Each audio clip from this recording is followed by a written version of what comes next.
All right, good morning. Good morning. All right, can you hear me okay? Yes. Perfect. So I'm delighted to be here with you today to kick off the first session of Workforce Live New York. In the next 20 minutes or so, and I'll do my best to stay to 20 minutes, I'd like to invite you to think differently about total rewards, a little more creatively, more connected, and perhaps more holistic than might traditionally be the case, and even somewhat siloed in the way we think about rewards today. So that's the challenge. In today's world, reward is constrained. The comp and ben budgets that you have to make trade-offs around, and oftentimes those decisions are made only once a year. So that begs a couple of questions. Are we getting the most out of that spend? Can we be more innovative about our total rewards programs? And so I'd like to share with you a framework, a very simple framework to think about the drivers of engagement and to push you to think about how you're using your reward programs and if you can get more out of them. But first, what I'd like to do is give you a quick introduction to Unilever. So, 50 billion euro in turnover, that's about 65 billion US dollars. Our products are in half the households around the world, and we touch 2 billion consumers a day. Here are some of our brands. I hope you enjoy them as I do. And given the summer months, I would be remiss if I didn't encourage you to try a Magnum ice cream bar or Ben & Jerry's new Core. So we have over 170,000 dedicated employees around the world, and we believe that increasing engagement improves our business performance, just like all of you. And just like you, every day, we're competing with the very best companies for the very best talent. And we keep an eye on a big number. 6 billion euro, that's about 10 billion USD, in terms of staff compensation costs. I'm sure you have a similar substantial number in your operating costs.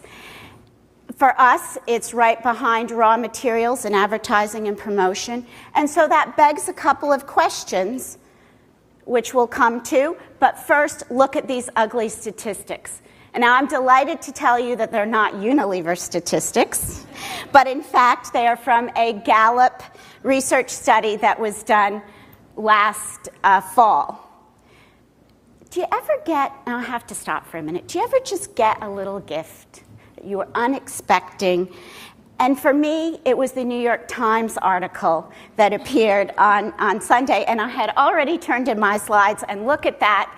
They're also referencing the same study. So look at this. Around the world, 9 out of 10 employees are disengaged, close to 9 out of 10, approaching that. So if you're engaged, you're turning up, you're motivating, you want to make a difference. Disengaged, maybe you're hanging out, maybe you're getting by. Actively disengaged workers are disrupting the work environment every day and working against you. So with the big number in spend and these ugly statistics, what can we do? How can we leverage the resources that we have more effectively to build an engaged workforce? And that means thinking creatively and holistically about total rewards and the other drivers of engagement. So very simply, engaged people are willing to invest discretionary effort, go the extra mile, proactively take steps to make a difference in your business.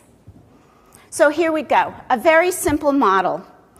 3 drivers of engagement, all equally important: reward, financial, pay, benefits, bonus, share-based compensation depending on your company and the level of your employees, non-financial rewards, recognition. I know many of you are passionate about recognition, and it can take a multitude of forms. Environment, the physical environment, workplace, work practices. We all spend a lot of time working, and many of us at work. So in addition to the physical work environment, the social environment, relationship with your boss and your peers all play a meaningful role in the degree to which you feel satisfied and engaged at work. And perhaps most important, purpose, that sense of making a difference that goes beyond the commercial relationship you have with your employer.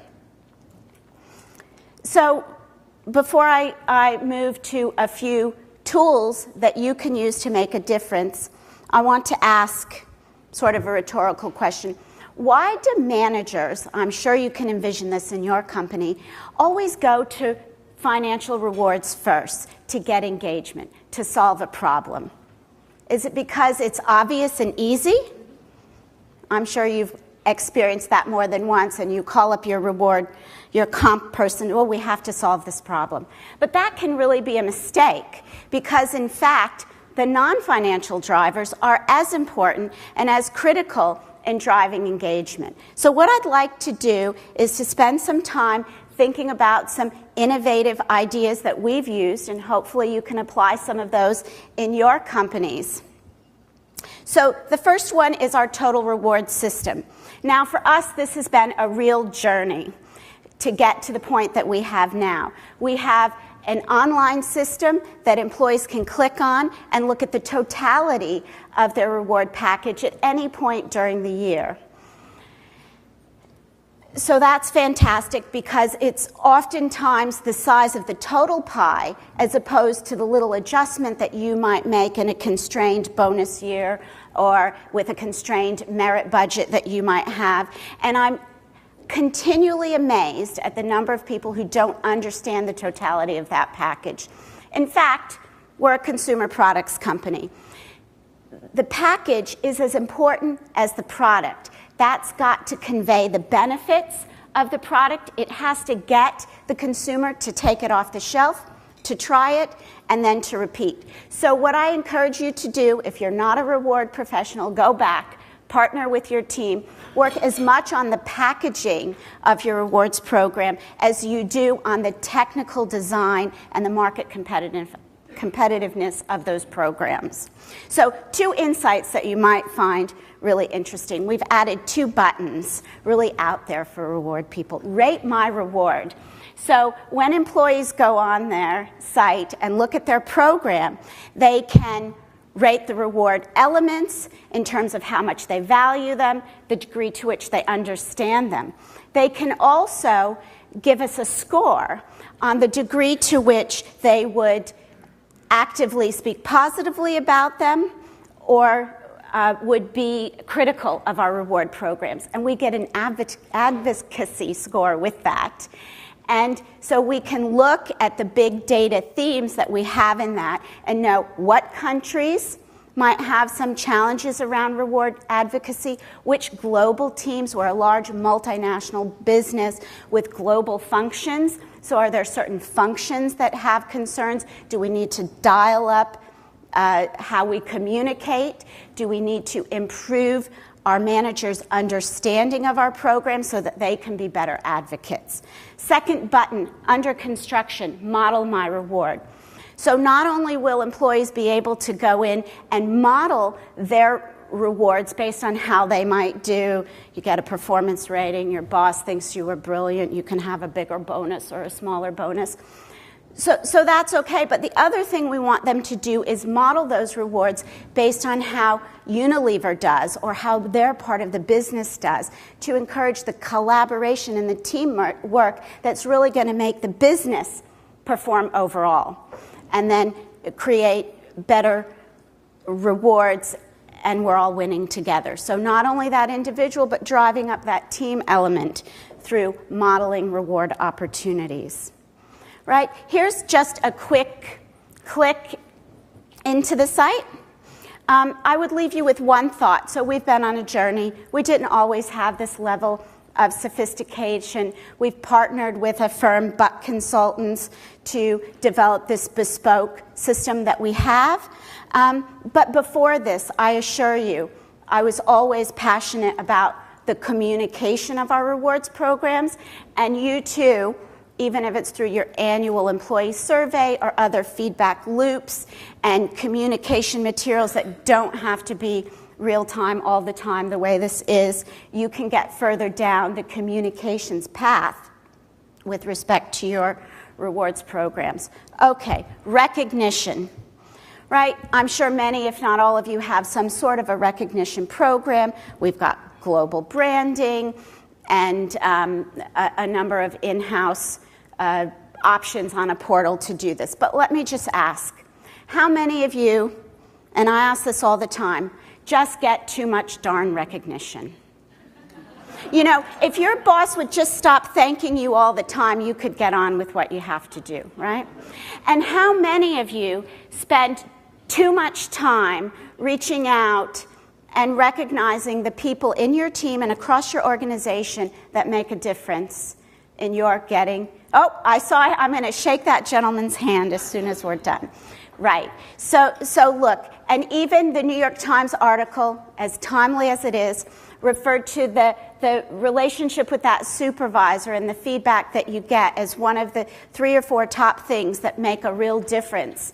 And it was titled Why I Hate Work, so we're trying to do the antithesis of that. So a couple of insights, right? We have a button that says send a snappy email. Sure, you can give a gift, and we have ways for you to give a modest gift, as many recognition programs do. But the gift really isn't the most important thing. It's that sincere recognition of what's been done. And when you click on that, your email is copied so that we can systematically look for themes or ideas that might be laddering up to some strategic priorities or important things that we want to get done. We can also see the network of messages that are going on throughout the organization. So, certainly financial rewards, but non-financial rewards, which are a natural extension of your total rewards opportunities. So the other piece that often is an extension in total rewards, certainly in where I live and work, I get pulled into the policies that go around human resources. And many years ago, like many of you, I implemented alternative work arrangements. But that's only one piece of the pie. What we've done is we've made a cultural shift, a holistic approach, agile working, performance unlimited. It's not just work practices, it's workplaces, it's technology, all coming together, Skype, social media, workplaces that are designed around activities, and the benefits are unlimited in terms of capability development, savings and sustainability, less travel. We like to say at Unilever, you can work anywhere, anytime, as long as the job gets done.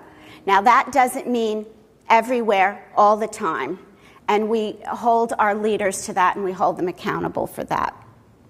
Here's some of the communication materials that we've used to really convey the spirit of agile working.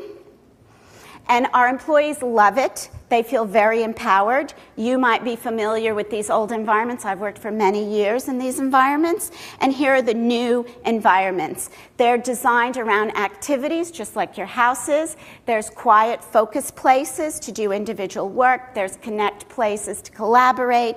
There's vitality stations to get refreshed and energized. And that empowerment, that control over where you work and how you work, also referenced in the article over the weekend, is one of the key drivers that give individuals satisfaction and motivation at work. So, great bosses. Look, these are the top 5 drivers of satisfaction and engagement. SHRM study a couple of years ago. Relationship with your boss is almost as important as compensation, as the communication that you get in your organization. And so, please, if you have all of these programs, but your leaders don't understand them, they can't be advocates for them, they can't use those levers to pull and make a difference with your employees, then you're missing out. You're not getting all of the return on those major investments that you're making. So that's the connected, that's the holistic approach that I hope you'll consider as an opportunity for improvement. So what do?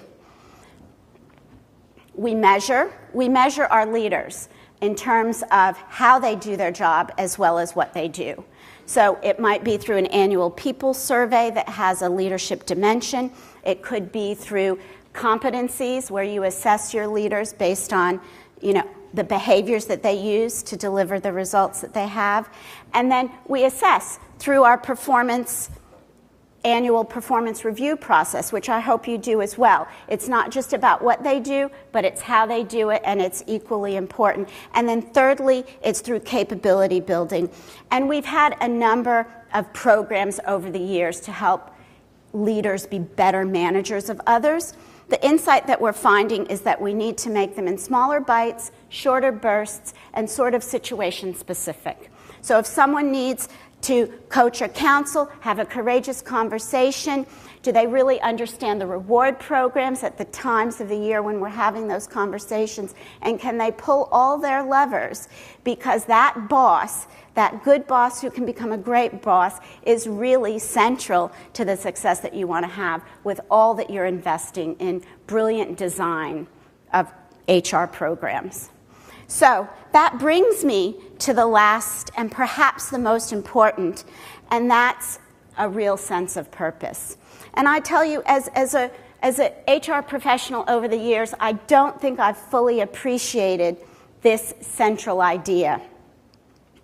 That greater sense of meaning, that feeling that you're making a difference in the world and that you're doing more than just turning up and closing the books or balancing the reward budget or whatever you do in the organization, is really going to make a difference. Now, at Unilever, we have a social mission that's integrated in our business. So our ambition is to double our business while having our environmental footprint. And we do that through environmental sustainability, through health and hygiene, through fair trade, and developing industry in the developing world. A few examples. Our Lifebuoy soap. We have a hand washing campaign. Sure, we're building our business. We're doing well by doing good. But in fact, we're helping to avoid diseases unnecessarily that are impacting millions of people around the world. Pureit water filtration. We also have a program in India and Sri Lanka where Shakti women sell our products door to door. That provides income for them that they would have never otherwise had in rural parts of the developing world. And it doesn't have to be just in the developing world. Dove, self-esteem. I personally ran that program at my daughter's Girl Scout troop. So there's opportunities to create real purpose in your business. And the second opportunity is to help your leaders have individual employees connect with that purpose in what they do every day. And so I'd like to thank all of you. I look forward to hearing the rest of the presentations and broadening my thoughts as we go throughout the day. And I would just ask you to, if you're not a reward person, and I suspect many of you aren't, go back, partner with the team, think very collectively, creatively, and holistically about how to integrate that in a broader agenda that'll drive engagement for your company.